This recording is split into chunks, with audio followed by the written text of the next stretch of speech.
Today is a rainy day here in our place. A typhoon is ahead of us, but we're still fine so far. Summer has passed and so has the blooming season of the flowers. It's good to see some of my plants still showing off these colors despite the frequent gloomy skies.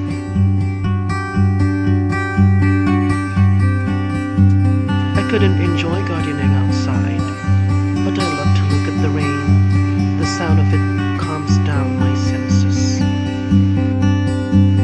Despite the cold and damp weather, it's a joy to see a profusion of colors abound in my garden.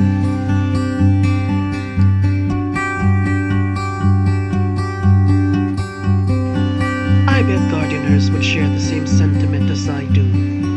When I'm happy, I garden. When I'm sad, I garden. Plants have become a constant part of my life. It gives us the lesson that nothing is permanent, just like the weather, the season, and the life of a plant.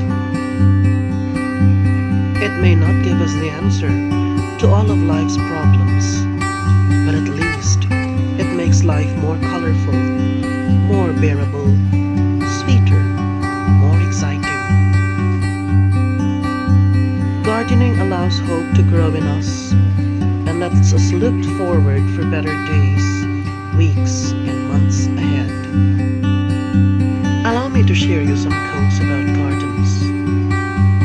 George Bernana said, "Little things seem nothing, but they give peace, like those meadow flowers which individually seem odorless, but all together they perfume the air."